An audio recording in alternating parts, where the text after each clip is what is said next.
Shalom mon frère, c'est le frère Yves. Que la paix et la grâce du Seigneur soient avec toi mon frère. Alors dis-moi, qu'est-ce que tu as comme problème et tu as réussi à me contacter? Bon, au fait, mon problème, c'est la fornication et la masturbation. Je suis dans ce problème depuis un certain temps et vraiment, je cherche à m'en sortir. Mais c'est un peu compliqué pour moi. Je cherche des solutions et j'ai vu votre publication sur Facebook et je me suis décidé à vous contacter afin que vous puissiez m'aider. Amen, amen. Alors tu sais, c'est ce genre de choses-là. C'est souvent l'oppression des esprits ou la possession. Tu vois, non? Si ce n'est pas l'oppression, c'est la possession. Donc ça dit que pour l'oppression, les esprits te guident à distance, en fait. Tu vois, non? Eux te guident, c'est eux qui font de toi ce qu'ils veulent. Donc souvent, tu n'as pas envie de faire, mais tu fais. Donc ça te donne envie de faire ce que tu n'as pas envie de faire. Tu vois. Maintenant, pour sortir de là, toi qui es être humain, tu ne peux pas. Parce qu'eux, ils sont les êtres spirituels. Tu vois, donc ils ont un pouvoir sur l'être humain. Maintenant, pour que tu contactes ces choses, il faut qu'il y ait une entrée de péché en toi. Ou la pornographie, que peut-être que tu as regardé, ou les photos pornographiques, ou tu as couché avec une femme, ou bien une jeune fille, ou bien quoi que ce soit qui a peut-être eu ces esprits-là. Donc, quand tu te mets en contact avec elle, allez, tu peux avoir cela. Ou chez les marabouts, tu peux te les donner. Ou aller invoquer les eaux, la sirène. Elle peut aussi te donner ses esprits. Tu vois, non? C'est sur plusieurs formes, en fait. Tu comprends un peu. Donc, c'est à partir de là que tu peux contacter, tu peux rentrer en contact avec ces esprits. Et dès que tu entres maintenant en contact avec les esprits, pour que ça quitte, il faut maintenant le Seigneur. Il faut un esprit plus supérieur qu'eux. Parce que toi, tu es être humain, ton esprit n'est pas plus supérieur que ceux-là. Tu vois. Maintenant, l'esprit qui est plus supérieur, c'est le Saint-Esprit qui est plus supérieur que ces gens, ces esprits. Donc, il te faut le Seigneur. Tu vois. Donc, il faut forcément le Saint-Esprit. Maintenant, le Saint-Esprit, c'est l'Esprit de Dieu. Et vous savez que Jésus était sur la terre pour pouvoir sauver les êtres humains. Et Jésus a dit, celui qui croit en moi a la vie éternelle. Tu vois. Et il a établi des apôtres, c'est-à-dire des dirigeants de l'Église, tu vois, pour pouvoir prêcher à ses enfants pour qu'ils viennent à sa parole. Quand tu dis Éphésiens 4, verset 11, on dit il a donné comme apôtres, les uns comme apôtres, les autres comme prophètes, évangélistes, pasteurs, docteurs, pour le perfectionnement des saints. Tu vois, non? Donc, c'est-à-dire que si ces gens-là essaient de vous prêcher la parole, ils font de vous des disciples. Si vous avez cru, tu vois, de la bonne façon. Mais ceux-là, ce sont les hommes de Dieu. C'est-à-dire que ce sont les vrais hommes de Dieu. Donc, si ils vous prêchent la parole, ils font des vrais disciples. Tu vois, ils font des vrais disciples. Quand tu crois, le Seigneur t'accorde la repentance et le pardon de tes péchés. Et à partir de là maintenant, le Saint-Esprit prend le contrôle maintenant de ta personne pour pouvoir maintenant anéantir maintenant si tu as les esprits en toi ou quoi que ce soit. Par contre, si tu es si tu n'es pas dans une église, mais dans une assemblée où il y a la vérité, où il n'y a pas la vérité, il y a les esprits impurs. Donc ces esprits aussi peuvent aussi te posséder. Amen, amen. Effectivement, je suis tombé dans ce problème. La masturbation, c'est depuis ma classe de sixième. Ma classe de sixième, je fais ça. Je l'ai essayé par curiosité parce que j'entendais des camarades en parler. Un ami en parlait. Je ne connaissais rien de tout ça. Et par curiosité, j'ai voulu essayer. Et depuis ce jour-là, je ne peux plus m'en retenir. À un certain moment, ça allait, j'ai pu me retenir. J'ai prié, j'ai pleuré et j'ai pu me retenir. Je suis resté pendant des mois, des mois, des mois. Mais à cet moment, je me suis rendu compte que non, je me laissais aussi. J'ai rétrogradé en arrière parce que je devenais un peu faible. Donc, ces choses ont recommencé encore. Et la fornication aussi, ça c'est juste l'année passée. L'année passée, 2020, là, c'était dans les mois de, je crois, bien juin, juillet. J'ai rencontré une jeune fille, c'était ma première fois avec elle. Et c'est là que je suis tombé. Et je suis tombé avec elle. Et quand elle n'est pas là, puisque elle fréquente, elle étudie dans une autre ville et moi je suis dans le village où elle est. Donc nous sommes du même village, mais elle fréquente dans une autre ville. Donc, mais quand elle n'est pas là, je suis tranquille. Mais dès qu'elle revient et que je la vois, les choses qui sont passées entre nous reprennent. L'envie revient, tout ça. Je n'arrive pas à me retenir. Bon. Partenaire sexuel, c'est elle seulement. Oui, c'est elle seulement. Amen, amen. Mais tu sais, le problème, c'est quoi? C'est que Dieu est miséricorde. Il est capable de tout. Tu peux prier et des trucs peuvent partir. Ça, c'est la miséricorde de Dieu. Mais normalement, ce sont des choses qui doivent être faites par les vieilles et les jeunes. Ou bien une délivrance. Tu vois, non? Ou bien une délivrance. Tu vois un peu. Ou bien une délivrance. Parce que c'est où tu es possédé ou tu es oppressé. Tu vois, ce sont les deux choses. Donc, pour que ça quitte, il faut forcément le Saint-Esprit pour t'aider. Comme je t'ai expliqué là. Maintenant, si soit quelqu'un t'a dépossédé, c'est-à-dire que s'il t'a délivré de ses esprits, il faut maintenant que tu restes dans la volonté de Dieu. Parce que si tu ne restes pas dans la volonté de Dieu, les esprits vont retourner. Même quand tu dis Matthieu 12, verset 43, là, c'est bien écrit. On dit lorsqu'un esprit impur est sorti d'un homme, il va par, par des lieux arides, cherchant du repos, et il n'en trouve point. Alors il dit, je retournerai dans ma maison d'où je suis sorti. Et quand il arrive, il la trouve vide, balayée, ornée. Pourquoi vide, balayée, ornée? Parce que tu n'es pas protégé. Tu vois, tu n'es pas protégé. Donc quand il vient, c'est-à-dire la personne te délivre. Tu vois, on te délivre. Donc il n'y a pas une protection. Quand lui, il vient, il entre. Tu vois, non? Donc, si soit quelqu'un t'a délivré, tu es délivré de l'esprit. Si tu es délivré de l'esprit, il faut maintenant que tu suives maintenant la parole de Dieu, afin que le Saint-Esprit puisse maintenant te protéger. Tu vois. Tu dois maintenant faire un dépouillement pour que tu puisses maintenant te libérer des, comment dirais-je, s'il y a des maladies ou bien des désirs charnels, il faudrait maintenant que ça quitte. Si ça ne quitte pas et que tu n'es pas sur la bonne voie, alors les esprits vont retourner et ils vont recommencer encore le cycle avec toi. Tu vois, non? Donc, donc, quand tu n'as pas une couverture spirituelle, alors les esprits peuvent retourner. Et s'ils retournent, alors le cycle continue. Tu vois un peu. Donc, ça fait que tu peux aller quelque part comme église. Mais s'il n'y a pas la vérité, ce sont les esprits. Donc, vous allez baigner dans les esprits. Tu vas vouloir lutter. Pourtant que tu ne veux pas lutter contre le péché. Tu ne veux pas lutter contre ces esprits. Ce n'est pas possible. Impossible de lutter contre les esprits. Tu ne peux pas. Il faut forcément le Seigneur. Et pour que le Seigneur puisse te délivrer de la bonne façon, il faudrait que tu sois sur sa route. C'est-à-dire qu'il faut que tu sois dans sa volonté. Tu vois, non? Il faut que tu sois dans sa volonté. Et pour être dans sa volonté, il faut que tu sois son disciple. Parce que quand il avait dit aux apôtres, dans Matthieu 28, à partir du verset 16 à la fin, il dit, allez, faites de toutes les nations des disciples. Donc, ça, ces gens, c'est l'a dit, c'est-à-dire à ses disciples qui disaient, et non aux faux disciples. Parce qu'il y a des faux disciples qui sont sur la terre et qui prêchent aussi à des gens. Donc, en vous prêchant, ils font de vous des faux disciples. Donc, vous n'avez pas de couverture spirituelle. Tu as vu? Il n'y a aucune couverture spirituelle. Donc, vous vivez comme ça. Donc, toutefois qu'il y a les esprits, automatiquement, les esprits entrent parce qu'il n'y a pas de protection. Il n'y a pas, comment dirais-je, vous n'êtes pas suivi selon le Seigneur.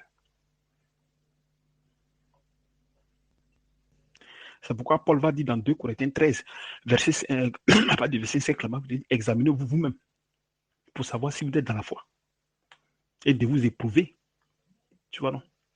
Il faut s'éprouver si effectivement tu as l'Esprit du Seigneur en toi. Tu vois. Il faut s'éprouver. Mais si ce n'est pas le cas, c'est qu'il y a un problème. Tu vois, non? C'est qu'il y a un problème. Excuse-moi. C'est qu'il y a un problème.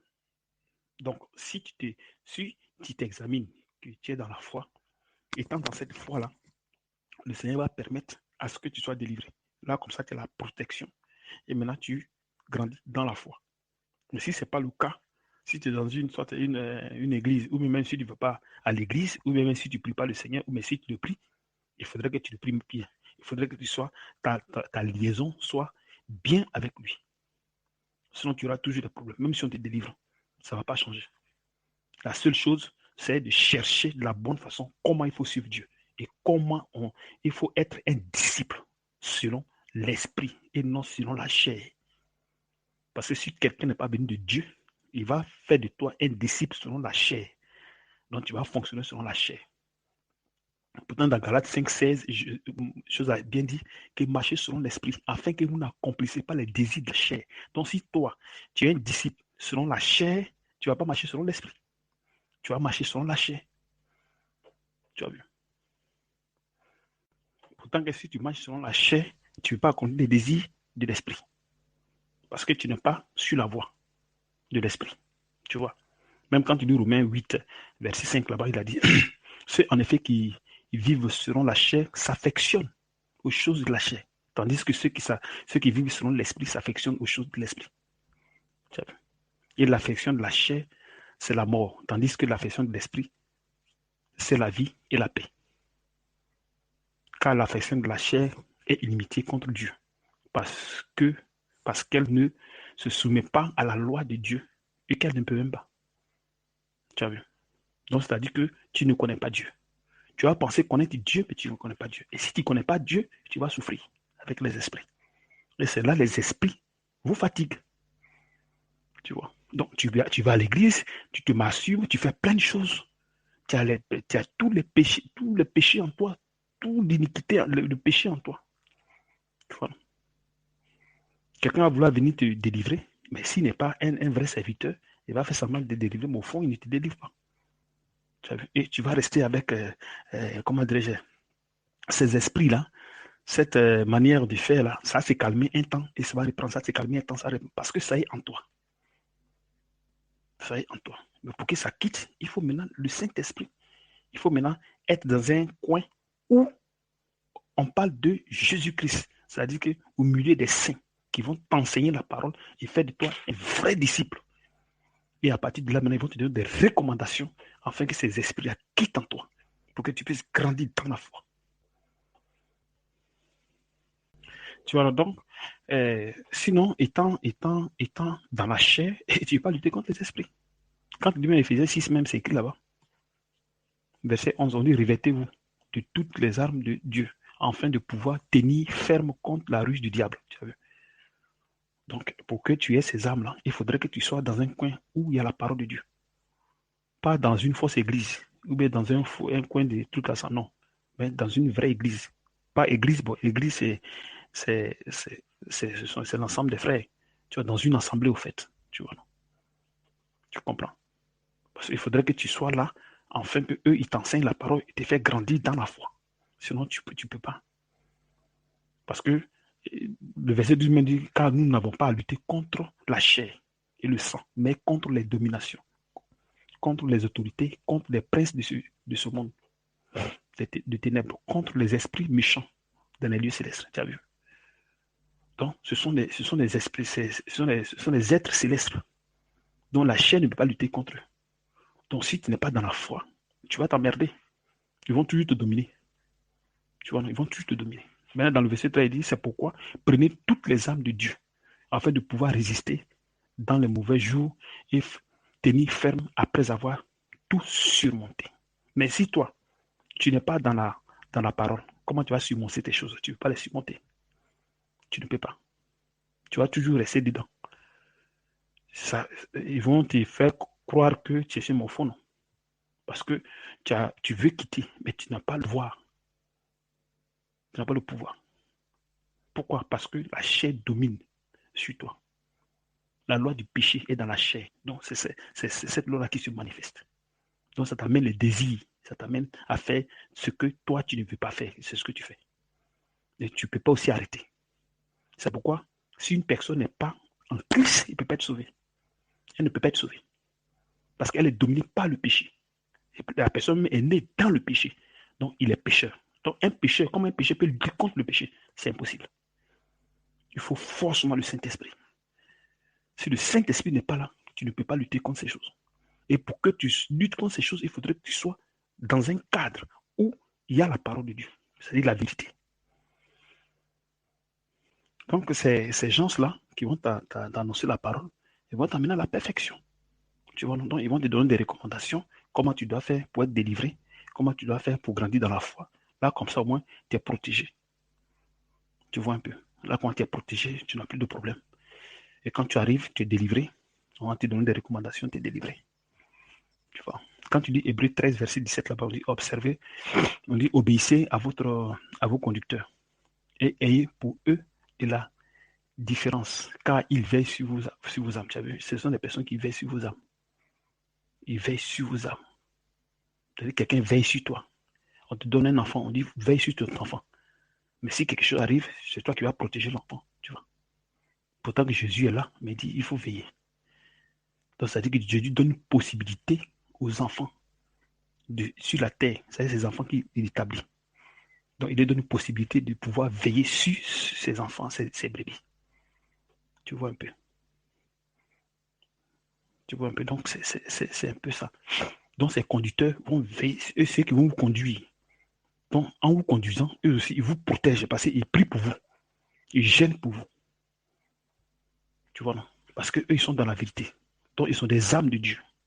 Donc, ils peuvent vous délivrer de ces esprits. Ils n'ont pas de problème pour ça. Mais il faut être dans la vérité. Ce que vous avez dit est vrai. Ce que vous avez dit, c'est vrai, c'est tellement vrai. Effectivement, c'est ce que je vis, c'est ce que je vis. Parce que je me sens tellement dans la chair que je suis faible. Je suis très faible. Et même à l'église, notre thème de l'année 2021, c'est organiser sa vie chrétienne avant le retour du Seigneur. Et le pasteur nous a interpellés, surtout les jeunes. Nous, les jeunes, il nous a interpellés, on a eu un rendez-vous pour ça. Il nous en a parlé. Il nous en a parlé tant de faire attention à nous, parce que le diable est là, et ce sont des choses qui peuvent amener la mort sur nous, peuvent amener la mort dans notre corps, et puis c'est fini pour nous. Donc, si ce point seulement, il ne nous laisse pas, il nous prédit, nous donne des prédications là-dessus, il nous enseigne, nous donne montre des moyens, mais avec moi, j'écoute ces choses et je vois que non, je suis tellement perdu et je suis tout triste. Je suis tout triste quand j'écoute ces prédications parce que ça me va droit dans le cœur et je sens que je suis indexé par ces paroles. Donc quand j'écoute ça, ça me fait tellement mal. Et quand je le regarde aussi, j'ai envie d'être comme lui. J'ai envie d'être comme lui. Je me demande comment il a fait pour combattre aussi, pour arriver à ce point, afin que le Seigneur l'utilise, pour que lui aussi, il puisse nous enseigner. Je l'envie beaucoup. Je me pose des tas de questions et ça me fatigue. Quand je suis dans ma maison, je suis là, je ne suis pas tranquille du tout. Souvent, je suis là, je regarde jusqu'à 2 heures du matin. Je me pose des questions. Et si je partais aujourd'hui? Et si aujourd'hui c'était mon dernier jour? Comment j'allais faire? Qu'est-ce que je vais dire au Seigneur? Je sens de la tristesse, tout ça. Et je cherche vraiment. Mais je sens aussi que, d'une part aussi, je fais pas de mon mieux aussi pour demander l'aide du Seigneur parce que je n'arrive pas souvent à me décider. Je n'arrive pas à me décider. Parce que ma première fois de faire ça, c'était avec cette jeune fille. C'était avec elle. Et depuis ça, je me suis attaché à elle. Je ne comprends pas. Je me suis attaché à elle, des sentiments, tout ça. Je n'arrive pas à faire ça avec quelqu'un d'autre. C'est elle sur moi. Même si elle n'est pas là, je suis là. Je suis là, tranquille, comme ça, je marche. Je ne cherche pas un autre partenaire sexuel, je suis là comme ça. Mais dès qu'elle revient, ça reprend. J'essaie de résister, mais pour un bout de temps, sur moi, ça reprend. Et je suis attaché à elle. J'ai peur. Souvent, je suis là, j'ai peur. Je me demande Comment je vais faire prononcer à celle-là que je ne veux pas? Je ne sais même pas, je suis tellement perdu. Oh. Amen. Mais ceux qui sont vos conducteurs, vos pasteurs et autres, qu'est-ce qu'ils font? Parce qu'il faudrait qu'il ne s'agit pas seulement de prêcher la parole, mais il s'agit de suivre ses fidèles. Il faut les suivre. Il faut suivre les disciples de Jésus. Il faut les suivre. Il faut suivre ses fils dans la foi, ses filles dans la foi. C'est comme ça. Donc, toutefois que vous donnez aussi l'opportunité à ces fils et à ces filles-là de vous contacter et de parler de leurs problèmes. Et à partir de là, maintenant, allez, vous allez disposer des choses pour que ces gens-là soient suivis et délivrés des choses qui sont à eux. Parce que normalement, quand nous venons dans le corps de Christ, nous venons avec le péché. Et que nous acceptons l'évangile que les hommes de Dieu nous prêchent, nous devenons les disciples de Jésus. Tu vois, non, maintenant, étant maintenant les disciples de Jésus, nous sommes sur la responsabilité de Christ. C'est comme ça. Puisque Christ, il a ses serviteurs sur la terre, donc c'est qui vous conduisent. Bon, maintenant, si toi, tu as ces genres de problèmes, le pasteur ne fait que seulement prêcher. Mais et qu'il aussi, il arrive à t'ordonner pour que tu puisses quitter dans ces choses. Parce qu'il ne peut pas seulement prêcher. Et toi, tu es là, tu souffres. Parce que eux, ils sont censés vous délivrer de ces esprits. Ils sont censés vous donner des ordres pour que vous arriviez à suivre puis marcher dans la foi. C'est comme ça normalement. Donc on prie pour les uns et pour les autres, afin que vous arriviez à voir ceux qui sont faibles, arrivent à avoir plus de force. Donc c'est par les jeûnes, les prières, les prières conduits par le Saint-Esprit. Parce que c'est ce que moi je suis en train de dire. Et si tu es dans un coin, on prêche la parole, c'est beau. Mais si la parole ne contient pas la vie éternelle, le Saint-Esprit, c'est zéro. Parce que Paul m'a été clair. Ouais, c'est vrai. Ça, en tout cas, c'est vrai. Mais souvent, moi aussi, je peur de m'approcher d'eux. Je peur de m'approcher d'eux à cause de mon état. J'ai tellement honte de moi-même que j'ai peur de m'approcher d'eux. Quand nous disons 1 Thessaloniciens 1, verset 5 là-bas, il dit notre évangile ne vous est pas seulement prêché en parole. Tu vois, non? Pas seulement en parole qu'ils vous ont prêché, ils ont prêché l'évangile, mais avec puissance, avec le Saint-Esprit. Tu as vu? Donc l'évangile est prêché avec la puissance du Saint-Esprit. Donc il y a un être supérieur. Donc si toi, il y a quelque chose en toi, avec l'être supérieur, quel le Saint-Esprit peut combattre ce que tu as. Mais il faudrait que tu sois dans une assemblée où se trouve Dieu. Pas seulement les paroles, mais il faudrait qu'il y ait la manifestation de l'Esprit, du Saint-Esprit pour pouvoir vous délivrer. Il y a beaucoup qui prêchent la parole. Il y a plein qui prêchent la parole. Tu vois. Maintenant, pour délivrer les gens, c'est là se trouve le problème. On peut aussi délivrer, mais est-ce que véritablement il délivre les gens? Parce que vous voyez souvent les pasteurs, mais il y a d'autres plein qui sont possédés. Et ils ne vous disent pas leur problème. Ils peuvent manifester cela à la maison, mais ils ne peuvent pas vous dire. Tu vois, s'ils sont dans le faux, ils peuvent manifester ce que vous manifestez, ils peuvent les manifester. Tu vois, la fornication, l'adultère, la masturbation, tous ces trucs, ils peuvent les manifester. Ils sont des êtres humains comme vous. Mais s'ils sont dans la vérité, là, c'est autre chose. Mais s'ils ne sont pas dans la vérité, qu'ils sont dans le faux, ils peuvent vous prêcher, mais eux-mêmes, ils sont pourris à l'intérieur. Tu vois un peu, c'est ça un peu le problème.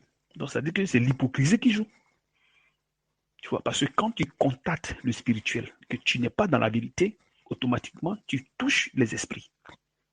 Tu touches les esprits impurs. Donc, quand vous priez, que vous n'êtes pas dans la vérité, qu'est-ce qu'il fait? Ce sont les esprits qui descendent en vous. Croyant prier Dieu, au fond, non, c'est pas ça. Donc, si tu es dans un coin, que tu n'arrives pas à avancer, tu as des problèmes, il faut te poser la question. Qu'est-ce qui ne va pas? Est-ce qu'il y a une possibilité où je suis d'avancer dans la foi? C'est ça. Il ne s'agit pas seulement d'écouter seulement la parole, parce qu'elles sont belles, mais il faudrait que ces paroles aient à l'intérieur, telles ces paroles, la puissance du Saint-Esprit qui peut vous aider. Tu vois, non? Donc c'est cette puissance-là qui vous délivre en vous donnant des recommandations. Et à partir de ces recommandations maintenant, allez, vous êtes délivré de vos esprits. Si ce n'est pas le cas, vous allez tourner en rond, on va vous prêcher la parole, mais c'est à la chair qu'on vous prêche. Tu vois un peu, mon frère. Mais si tu as peur de t'approcher d'eux, c'est parce que eux, ils ne vous donnent pas l'opportunité de s'ouvrir à vous. Parce que, qu'est-ce que les gens font? Quand ils se disent pasteur, ils font comme des gens qui sont intouchables. Donc, ça devient des problèmes. Tu vois? Alors, quand tu mets cet écart d'être comment dirais-je, plus important que les autres dans l'église, les gens, ils ont peur de toi. Tu vois un peu. Mais par contre, si tu prends ces gens-là comme des frères, automatiquement, le frère peut venir exposer son problème. Ou même toi-même, tu peux le savoir. Le Saint-Esprit va vous guider, vous téléguider, afin que vous arrivez à essayer d'organiser les choses. Parce que le Saint-Esprit qui organise les choses, ce n'est pas question de dire que moi, je veux que ça soit comme ça, ou moi, je veux que lui la soit délivré, ou moi, je veux que lui la fasse un jeûne pour telle chose. Non, non, non, c'est pas ça. C'est le Saint-Esprit qui organise ces choses. C'est le Saint-Esprit qui le fait. Tu vois, mon frère? Donc, tout est organisé, tout est ordonné par le Saint-Esprit. Parce que c'est lui qui est l'assistant du corps. Sinon, c'est comme je vous l'ai dit, c'est ce que je vous ai dit. C'est ça mon problème. C'est ça le problème qui me fatigue beaucoup. Et j'aimerais beaucoup parler du Seigneur, arriver à m'en débarrasser. Et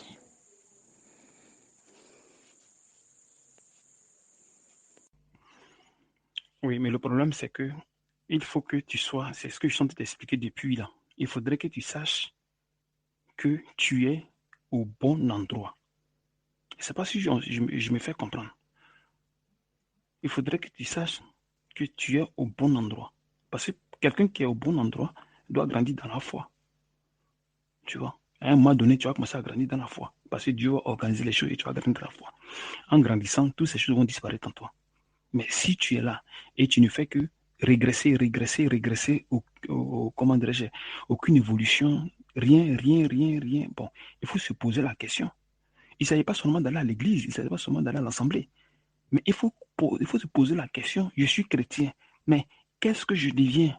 Parce que si tu perds le temps, le Christ va venir bientôt, mais tu ne grandis pas, tu ne fais rien et tu es là.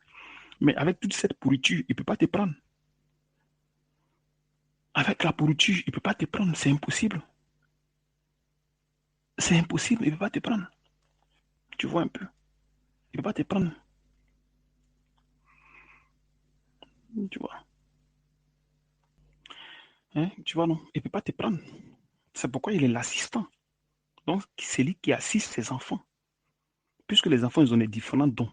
Donc, ça fonctionne de ces dons-là. Il les assiste. Et ceux qui ont des dons pour pouvoir soit délivrer les gens ou pour pouvoir faire ce qu'il y a à faire, bon, il les met à la disposition de ses enfants. Mais s'il n'y a pas ces choses-là, et comment tu fais? Tu as toujours resté là baigné à l'intérieur de cette assemblée. Et tu auras toujours des problèmes, les envies seront toujours en toi. Pourtant, normalement, quand tu viens en Christ, c'est pour que tu sois, tu partes à la perfection. Voilà pourquoi Jésus a établi, comment dirais-je, ces gens-là, pour qu'ils arrivent à vous faire grandir dans la foi, pour vous amener à la perfection. Bon, si toi, tu es au stade et tu ne vas pas à la perfection, il faut te poser la question. Qu'est-ce que je fais là? S'il y a longtemps je suis là, qu'est-ce que je fais? Pourtant, la Bible nous demande d'examiner toutes choses. Tu vois un peu. Parce que s'il n'y a pas l'assistant pour coordonner les choses, comment tu fais? Quand tu lis Éphésiens 4, verset 16 là-bas, c'est de lui et grâce à tous les liens de son assistance, que tout le corps bien coordonné et formant un solide assemblage tire à son accroissement, selon la force qui convient à chacun de ses parties et ses défis lui-même dans la charité. Donc, il y a l'assistant, il y a le Seigneur qui est là, qui est l'assistant, qui coordonne tout. Parce que l'assistant, c'est la personne qui veille sur toutes choses, qui coordonne. Celui qui assiste. Mais si le Seigneur n'est pas là, c'est zéro. Tu auras toujours des problèmes, mon frère.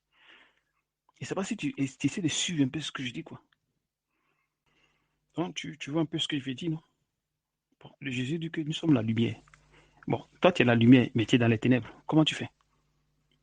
Éphésiens 5, verset 8. Autrefois, vous étiez ténèbres. Hein? Autrefois, tu étais ténèbres, mais tu as connu Jésus, mais tu es encore dans les ténèbres. Et maintenant, vous êtes Vous êtes lumière dans le Seigneur. Marchez comme les enfants de lumière. Tu vois, non? Car le fruit de la lumière consiste à toutes sortes de bonté, de justice et de vérité. Examinez ce qui est agréable au Seigneur. Et ne prenez point part aux œuvres infructueuses des ténèbres, mais plutôt condamnez-les. Bon, si tu es dans le coin et que c'est un coin de ténèbres, mais toi-même tu ne sais pas, il faut demander au Seigneur. Si tu ne changes pas, c'est qu'il y a un problème. Parce que normalement, au moins un chrétien est censé recevoir le Saint-Esprit et recevoir les dons, au moins minimum, un don minimum, un chrétien, quand tu crois. Tu vois, quand tu crois de la bonne façon, normalement, tu reçois un don. Tu comprends, frère? Voilà, tu reçois un don. Maintenant, ce don, tu dois le manifester même dans l'église. Maintenant, si tu es dans l'église, que tu te dis que tu as cru, mais tu n'as pas de don.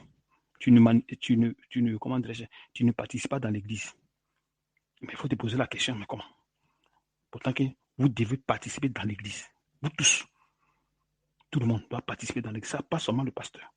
C'est pour ça que le Seigneur distribue les dons dans l'église. Et chaque chrétien a au moins un minimum un don. Et s'il y a ces trucs ne sont pas là, c'est qu'il y a un problème. Vous avez un problème. Votre assemblée a un problème. Effectivement, ça c'est vrai, ça c'est vrai. D'après la Bible, c'est ce qui doit se passer réellement. Ça c'est vrai. Donc, tu vois, donc c'est ce qu'il disait. Donc, quand tu es chrétien, tu dois au moins minimum recevoir un don. Si on te dit que tu as reçu le Saint-Esprit, alors le Saint-Esprit est suivi des dons. Tu vois, non? Toutefois que tu reçois le Saint-Esprit, tu dois avoir au minimum un don. 1 Corinthiens 12 le dit. Tu vois, non? On dit il y a diversité des dons. Diversité des dons. Et or, à chacun, la manifestation de l'Esprit est donnée pour l'unité commune. Donc, ça veut dire que c'est donné pour manifester dans le corps, pour l'unité. Est-ce que tu vois? Dans des guérisons, comment dirais-je, d'opérer les miracles, dans des prophéties, dans des foi, dans des sagesses, et dans des, comment dirais-je, paroles de sagesse, disons, pardon, et comment on appelle ça, miracles, guérison, discernement des esprits, tu vois, toutes ces choses à se donner. Hein? Et il est distribué à chacun en particulier, comme il veut. Donc c'est le Seigneur qui les distribue à chacun. Donc chaque chrétien doit avoir un don. Donc si tu vois que ces choses-là ne sont pas dans l'église, mais c'est que vous avez un problème avec l'église. Vous avez un problème. Voilà pourquoi Paul dit de s'examiner si effectivement on est dans la foi, c'est-à-dire si on est dans la vérité. Où je vais, est-ce que je suis dans la vérité? Si je suis dans la vérité, alors moi je dois produire comment dirais-je, un bon fruit. Mais si tu ne produis pas de bons fruits, alors c'est qu'il y a un problème. Parce que ce n'est pas le fruit qu'on reconnaît si l'arbre est bon ou si l'arbre n'est pas bon, comme l'a dit Jésus. Tu vois un peu. Mais si vous êtes assis, vous regardez et vous avancez, mais vous êtes en train de perdre le temps, tu vois, frère. Donc voilà un peu, comment dire, parce que on va te délivrer. Mais ils vont revenir. Ils vont revenir. Parce que tu n'as pas de couverture spirituelle, donc ils vont forcément revenir. Tu vois un peu. Ils vont forcément revenir. Ça, il n'y a rien à faire. Tu vois, ils vont forcément revenir. Il faut que les hommes de Dieu te prêchent la parole, afin que tu puisses croire de la bonne façon, entrer dans la bergerie de la bonne façon. Tu vois, non? Dans la vraie porte. Pour que maintenant, ces gens que Dieu a établis arrivent à maintenant construire maintenant ta foi. Afin que toutes ces choses commencent à quitter en toi. Le stress va commencer à quitter en toi. Toutes ces choses vont commencer à quitter en toi. Tu vois.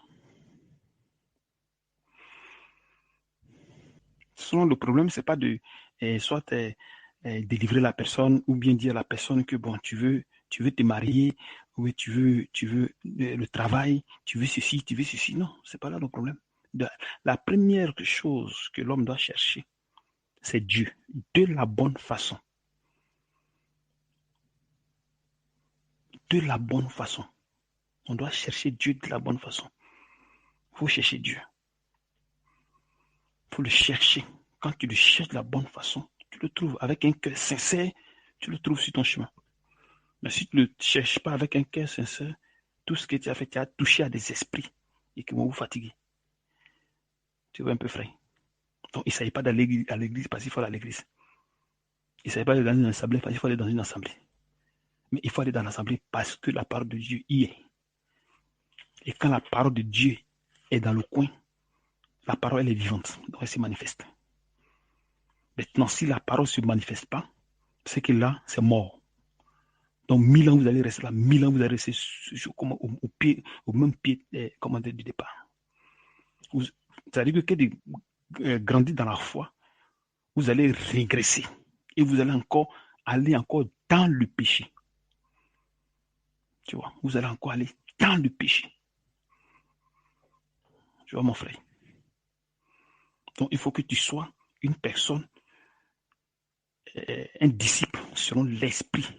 C'est-à-dire un disciple qui sont faits par les hommes de Dieu. Les hommes de Dieu authentiques qui prêchent, qui ne prêchent pas la chair. Tu vois, non, qui ne prêchent pas la chair. Mais qui prêchent par la puissance du Saint-Esprit. Tu comprends, frère?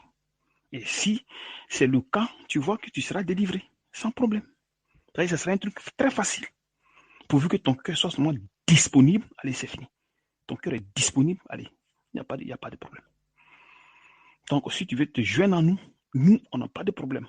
On n'a pas de problème. Tu peux rester chez toi là-bas et tu peux recevoir des instructions selon le Seigneur et selon la Bible, on te dira qu'est-ce que tu vas faire et au fur du temps, toi-même, tu vas voir de tes propres yeux l'état dans lequel tu étais avant et l'état dans lequel maintenant tu es en train de progresser. Et tu verras toi-même pour voir, ah, mais avant j'étais comme ça, maintenant je suis comme ça. Et tu verras que, effectivement, avant tu n'étais pas chrétien.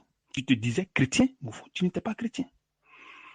Tu vois? Et c'est comme ça, le Seigneur, plein vont rester. Parce qu'ils vont penser être des chrétiens, mais au fond, ils ne sont pas des chrétiens ou des chrétiennes. Parce que si tu es chrétien, tu ne peux pas t'avoir avec tout le péché en toi, les désirs de la chair, la haine, le mépris, l'orgueil, l'égoïsme, les mauvaises pensées, tu vois, la fornication, l'adultère, tous ces genres de trucs dans ton esprit. Et tu dois t'asseoir, te poser des questions, la cupidité, toutes ces choses, les querelles, la division, tu vois. Tu dois te poser la question, mais bon, je suis chrétien, mais je manifeste ces choses. À quel moment ça va partir? Et tu n'as pas de programme pour pouvoir lutter contre. Tu es là, tu tournes sur toi seul. Tu as des regrets. Tu ne sais pas quoi faire, tu ne sais pas où aller. Tu vois. Donc, c'est à ces choses que vous devez penser. C'est à ces choses que vous devez penser. Parce que c'est beau de vivre dans ce monde. Mais là, le monde là, a une fin. Le monde a une fin. Maintenant, qu'est-ce que mon âme devient? Tu vois, frère? Donc, c'est un peu ça, quoi. Si tu es d'accord d'appartenir au corps de Christ, la première chose que je vais te demander seulement, c'est de chercher maintenant à de chercher à faire le dépouillement. Le dépouillement, ce n'est pas dans la bouche pour dire que non, Dieu, je ne vais plus faire ça. Non, le dépouillement, c'est mortifier ton âme. Mais avec quoi? Il faut gêner. Tu vois, non? Je vais t'organiser, je vais te donner un temps de jeûne que tu vas prendre. Je vais prier pour toi et je vais te suivre. Et à sortir de ce jeûne, toi-même tu verras. Tu vois, non? Tu ne vas nulle part. Tu ne vas pas dans une assemblée. Tu ne vas pas quelque part. Tu restes à la maison et tu fais ton jeûne. Tu pries. Quand tu vas prier, demande au Seigneur de te délivrer de tout ce qui est en toi. C'est-à-dire tous les désirs, tous les liens familiaux, tous les esprits qui sont en toi, tout ce qui est en toi, tous les convoitises de la chair, tout ça, il faut qu'il t'enlève ça. Les mauvaises pensées, il faut qu'il te renouvelle l'esprit. Il te renouvelle le cœur. Ça, c'est ta prière que tu dois faire avec le Seigneur. Ne pas oublier de prier 1 heure, 2 heures, 3 heures, 4 heures de temps. Non, tu peux prier 3, 4, 5 minutes. Point, ça s'arrête là. Tu vois, non? Donc, si tu me dis, le temps que si tu es prêt pour le jeûne, si tu dis demain après demain, tu me dis seulement, bon, je vais te lancer dans un truc de jeûne d'un mois et je vais te suivre moi-même. Afin que le Seigneur puisse maintenant t'aider à ce que tu puisses grandir maintenant dans la foi. Et on verra comment ça va se passer. Mais quand tu vas faire le jeûne, il faudrait que tu sois sincère envers toi-même. C'est-à-dire ton cœur doit être prêt. Ton cœur doit être sur le Seigneur. Parce que c'est ça le problème. Parce que lui, il sonde les cœurs et les reins. Donc si tu fais semblant, lui fera semblant avec toi. Il fera le semblant avec toi. Si tu es sincère envers lui, alors il va te délivrer. On n'est pas obligé de t'imposer les mains. Par le jeûne, par les prières, tu peux te délivrer seul. Tu vois, non? Parce que tu es dans la vérité. Donc, étant dans la vérité, dès qu'on t'ordonne les choses, tu les respectes, tu vois que ça va aller. Avec persévérance, allez, tu vois. Donc, par jour, tu peux peut-être prier peut-être 5 ou 4 ou 3 ou 5 fois. Juste 3, 4, 5 minutes, puis allez, tu vois. Mais demande au Seigneur de te délivrer de tous tes esprits, de tous tes désirs, de tous les esprits impurs qui sont en toi. Toutes les malédictions qui ont été, qui ont été prononcées sur ta personne, des choses que tu as fait de manière inconsciente, consciente, tous ces genres de trucs. Voilà. Et il faut t'éloigner maintenant de la fornication. Donc, en étant dans ce truc, tu verras que le Seigneur va t'aider et cette envie, il va t'enlever ça dans le cœur. Parce que tout se trouve dans le cœur. Donc, si le Seigneur n'est pas là, c'est zéro. Tu vas monter, tu vas descendre, non, parce que ça est dans le cœur. Donc, il faut nettoyer le cœur. Tu vois, non? Donc, il faut chercher maintenant à comment il faut faire maintenant pour plaire à Dieu. C'est de s'humilier devant le Seigneur.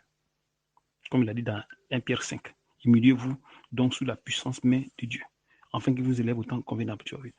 Déchargez-vous, il faut se décharger, déchargez-vous sur lui, quoi. Déchargez-vous sur lui, de tous vos soucis, car lui-même prend soin de vous. Tu vois. Donc, il faut te décharger des soucis que tu as. Tu comprends, mon frère? Voilà. Quel souci tu as? Tu as les esprits qui sont en toi qui t'amènent à faire la fornication, à te masturber, à faire tout ça. Donc, pour s'humilier, c'est le jeûne. Tu vois, non? Il faut gêner. Comme dans Psaume 35, verset 12. Ils me rendent le mal pour le mal. Mais mon âme est dans l'abandon. Et moi, verset 13. Et moi, quand ils étaient malades, je revêtais un sac. J'humiliais mon âme par le jeûne. Tu vois, non? Il dit, j'humiliais mon âme par le jeûne. Je priais, la tête penchée sur mon sein. Tu vois. Pourtant, dans 1 Pierre 5, on dit de s'humilier devant le Seigneur. Et comment tu vas faire pour s'humilier? C'est le jeûne que tu vas faire avec des prières. Tu vois, frère. Et dans Matthieu 6, 33, il a dit, cherchez premièrement le royaume et la justice de Dieu. Pourtant, c'est à des croyants qui parlaient. Tu vois un peu. Il dit de chercher premièrement le royaume et la justice de Dieu. Et toutes ces choses vous seront données par-dessus. Ne vous inquiétez donc pas pour le lendemain. Non, ne vous inquiétez pas du lendemain, car le lendemain aura soin de lui-même. Tu vois, non? Tu comprends un peu? Donc, il faut s'humilier devant le Seigneur. Il faut s'humilier devant lui. Tu s'humilies devant lui, pas des prières et pas des jeûnes. Donc, ce sont des choses que, normalement, les gens devaient organiser, afin que ça puisse vous aider. Et s'ils organisent, il faudrait qu'elles soient conduites par le Saint-Esprit. Ce n'est pas un truc qu'on fait comme ça, non. C'est le Saint-Esprit qui conduit les choses. Tu vois, donc, quand le jeûne est conduit par le Saint-Esprit, alors ça marche. Et si ce n'est pas le cas, non, ça devient un problème. Tu vois un peu. Et maintenant, tu vas commencer à lire la Bible à partir de la Genèse. Parce que dans Josué 1, 8, il a été clair. Il dit que ce livre de loi, il dit quoi? Il dit que ce livre de la loi ne s'éloigne point de ta bouche. Médite-le nuit et jour. Pour agir fidèlement selon tout ce qui est écrit. Qui est écrit. Tu vois, non? Donc, c'est une loi. C'est-à-dire que notre loi, c'est la Bible. Donc, nous devons méditer cette Bible-là, afin que cette loi reste en nous. Tu comprends? Afin qu'on soit fortifié, on fortifie notre âme par la parole, par l'écriture, et fortifie notre esprit par la prière. Tu vois, non? Mais il faut forcément que tu sois dans un coin où il y a la parole de Dieu. Des gens qui sont recommandés par le Saint-Esprit. Tu vois, c'est tout le secret, il n'y a rien d'autre. Que Dieu te bénisse, mon frère. Si tu as quelques questions à poser, tu me les poses. Je suis là. Amen, amen, amen, amen. Amen encore de plus. Je vous ai bien saisi, avec vos éclaircissements de versets à l'appui. J'ai bien compris ce que vous vouliez me faire comprendre. Je crois que je suis prêt Et je voudrais me joindre à vous afin de recevoir quelques instructions venant de votre part pour pouvoir sortir de là. Oui. Mon frère, j'ai bien saisi, il n'y a pas de problème. Que Dieu te bénisse et qu'il te fortifie. Parce qu'il faut vraiment être dévoué à vraiment. Parce que les esprits, là, eux, ils ne s'amusent pas. Si tu n'es pas dans la vérité, ils te captivent. C'est comme ça, ils sont. Tu n'es pas dans la vérité, tu captives. Il n'y a rien à faire. Parce que eux, ils sont là seulement. Ceux qui sont dans le faux, ils sont avec eux. Tranquille. Si c'est dans la vérité, alors ils vont s'éloigner. Mais tant que tu seras dans le faux, tu seras leur ami. Vous serez amis. Tu vois, non? Tu vas vouloir quitter, mais tu ne quitteras jamais. Tu ne pourras jamais quitter. Jamais. Ça ne va jamais exister. Tu vois un peu mon frère. Donc c'est un peu ça. Que Dieu te bénisse et qu'il te fortifie. Maintenant, je vais t'envoyer le truc de YouTube. Tu peux passer là pour écouter quelques enseignements. Et il faut me poser des questions sur votre doctrine que vous faites dans votre église. Et je vais t'amener quelques commentaires éclaircissements. Qu'est-ce que vous faites si vous pratiquez la dîme, si vous avez des trucs de Coran, ou si vous avez quoi? Qu'est-ce que vous faites au fait? Tu m'expliques un peu. Si ce n'est pas aujourd'hui, même ça s'appelle un autre jour. Il n'y a pas de problème. Mais moi, je suis là. Tu comprends? Et tu mets ton truc de ton truc de Facebook. Je vais te contacter sur Facebook pour te donner mon truc personnel pour que tu puisses accepter. Que Dieu te bénisse, mon frère.